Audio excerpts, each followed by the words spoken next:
അപ്പൊ ഞങ്ങളുടെ ചെറിയ വിശേഷങ്ങൾ എന്തൊക്കെയാന്ന് പറയാ. ഇന്നിപ്പോ വാവുബലി ഇടാൻ പോലല്ലേ എല്ലാവരും. അപ്പൊ ഞങ്ങള് ഇവിടുന്ന് ഒരു 5:30 തിരുവല്ലാമലയ്ക്ക് പോയി ബലിയിടാൻ. ഞാൻ വന്നിരുന്നു കൂടി. ഞങ്ങൾക്ക് ഇവിടുന്ന് തിരുവല്ലാമലയാണ് എളുപ്പം. ഭാരതപ്പുഴയിലേക്കൊക്കെ പോവാ, പക്ഷെ ഞങ്ങൾ എപ്പോഴും തിരുവല്ലാമലയിലേക്കാ പോവാ ബലിയിടാൻ വേണ്ടിയിട്ട്. പിന്നെ ആണ്ടിന് ഇതിന് മരിച്ച ഇതിനൊക്കെ ഞങ്ങൾ അങ്ങനെയാണ് പോവാ. അപ്പൊ ഞങ്ങളൊരു 5:30 ഇവിടുന്ന് ഇറങ്ങി. എന്നിട്ട് എത്ര സമയം വേണം എന്നിട്ട് നമുക്ക് തിരുവല്ലാമല എത്താൻ? ഏകദേശം അരമണിക്കൂർ കൊണ്ട് അവിടെ എത്തി. അവിടെ ചെന്നപ്പോ ഭയങ്കര തിരക്ക്. അവിടെ ചെന്നപ്പോ കഴിഞ്ഞില്ലത്തെക്കാട്ടിലും ഭയങ്കര തിരക്ക് കേട്ടോ. എന്നിട്ട് ഞങ്ങള് എവിടെ വരിയൊന്നും കാണാനില്ല, ഒന്നും കാണാനില്ല. എന്നിട്ട് ഞങ്ങൾ എങ്ങനെയൊക്കെ തപ്പി പിടിച്ചിട്ട് വരിയിൽ നിന്നു. വരിയിൽ നിന്നപ്പോ അവിടെ ആണെങ്കിൽ ഭയങ്കര ചളി പറഞ്ഞാ എന്താ പറയാ, ഈ മണ്ണല്ലേ, മണലും മണ്ണും കൂടിയുള്ളതല്ലേ, നല്ല ചളി. അപ്പൊ എന്റെ കാലില് ചളിയായി. വെറും ഉന്തും തള്ളായിരുന്നു. കാരണം പോലീസൊക്കെ അവിടെ ഇവിടെ നിൽക്കണത്, നിയന്ത്രിക്കാൻ ആളില്ലാണ്ട് തിരക്ക് ഇങ്ങോട്ട് വന്നിട്ടേ. എന്നിട്ട് എന്റെ കാലിൽ അങ്ങനെ പിളന്നനെ ചടിയായി. ഞാനപ്പൊ നന്ദനോട് പറഞ്ഞിട്ട് ഇത് കാല് കഴുകിയിട്ട് വരാന്നും പറഞ്ഞിട്ട് ഞാൻ പോയി. അപ്പൊ കാല് കഴുകാൻ പോണോടത്തിനാണെങ്കിൽ നല്ല തിരക്ക്. ആകെ ഒരു കപ്പുണ്ട് കാല് കഴുകണത് കേട്ടോ. പിന്നെ ഞാന് കാല് കഴുകി വന്നപ്പോഴേക്കും നന്നായിട്ട് വെരിന്നൊക്കെ പുറത്തിറങ്ങി നിൽക്കണം. ഞങ്ങളുടെ വെരിന്നും പോയി. ഞങ്ങൾ എന്നിട്ട് ഏറ്റവും മുന്നിലുള്ള ആൾക്കാർ, ഏറ്റവും ബാക്കിലല്ലേ എന്നിട്ട് നമ്മള് പെട്ടത്. ഞങ്ങൾ എന്നിട്ട് ഏറ്റവും ബാക്കിൽ പോയി നിന്നു കേട്ടോ.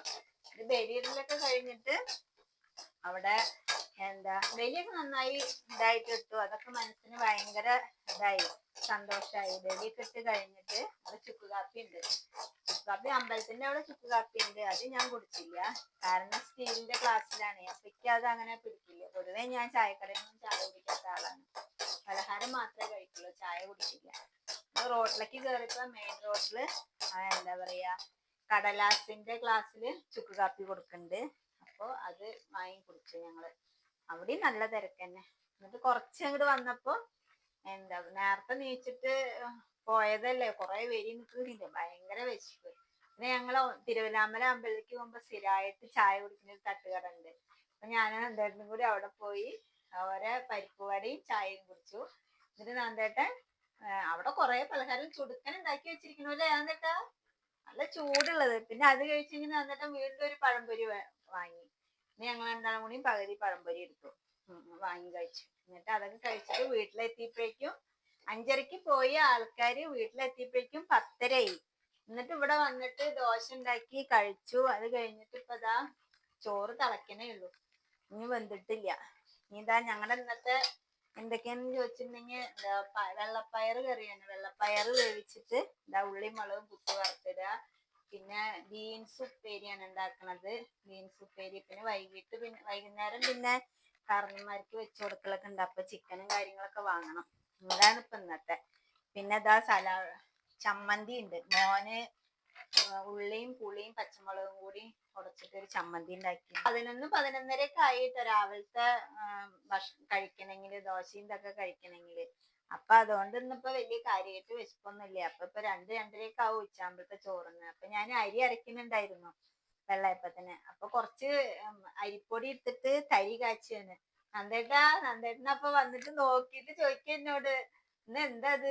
അപ്പൊ ഞാൻ പറഞ്ഞു പായസാണ്. എന്നിട്ട് വിശ്വസിച്ചൂലേ പായസ പറഞ്ഞപ്പോ? എന്നിട്ട് പറയാ, എനിക്കോ പായസോ? ശരിക്കും പായസം വെക്കാന്നാണ് വിചാരം. പായസം വെക്കണമെങ്കിൽ ഓണത്തിന് പായസം വെക്കുള്ളൂ, എപ്പോഴും പായസം കുടിക്കാൻ പറ്റില്ല. മുന്നേക്കെ ഞാനേ ഇടയ്ക്കിടയ്ക്ക് പായസം വെച്ചിരുന്നു.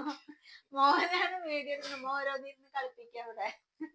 ഇടയ്ക്കിടയ്ക്ക് പായസം വെച്ചിരുന്നു കേട്ടോ. പിന്നെ എനിക്ക് പേടിയാവാൻ തുടങ്ങി. എന്താ അറിയാ, ഷുഗർ എങ്ങാനും വന്നാലേ രണ്ടാൾക്ക്. അപ്പൊ അതുകൊണ്ട് നിർത്തി. അപ്പൊ അങ്ങനെ എപ്പോഴെങ്കിലൊക്കെ വെക്കുള്ളൂ. അധികം പരിപ്പ് പായസമാണ് വെക്കുക. അപ്പൊ ഇതൊക്കെയാണ് ഇന്ന് ഞങ്ങളുടെ ചെറിയ വിശേഷങ്ങള്. കുറച്ച് വിശേഷം ഒന്നും ഉള്ളൂ കേട്ടോ. കൊറേ പറഞ്ഞിട്ട് നിങ്ങളെ ബോറടിപ്പിക്കുന്നില്ല. ഇത് ഇന്നലെ വൈകുന്നേരത്ത് ഞങ്ങളുടെ തൊട്ടപ്പുറത്ത് ചേച്ചി തന്ന വെണ്ടയ്ക്കാണ് കേട്ടോ. അവര് വീട്ടിലുണ്ടാവണ വെണ്ടയ്ക്ക. അവരിങ്ങനെ പച്ചക്കറികളൊക്കെ ഉണ്ടാക്കുക. അപ്പൊ ഞങ്ങക്ക് സ്നേഹ സമ്മാനമായിട്ട് ഇങ്ങനെ ഓരോന്നൊക്കെ തരാറുണ്ട്. അടിപൊളി വെണ്ടയ്ക്ക, ഫ്രഷ് വെണ്ടയ്ക്ക. എന്നിട്ട് എന്താ പറയാ ഇതിന്? വളോ? കീടനാശിനി അടിക്കാത്ത ഫ്രഷ് വെണ്ടയ്ക്ക. അപ്പൊ ഇതൊക്കെയാണ് ഞങ്ങളുടെ വിശേഷങ്ങള്. അപ്പൊ ഞങ്ങളുടെ ഈ ചെറിയ ചാനലിനെ എല്ലാവരും സപ്പോർട്ട് ചെയ്യുക. അപ്പൊ നാളെ വരാം.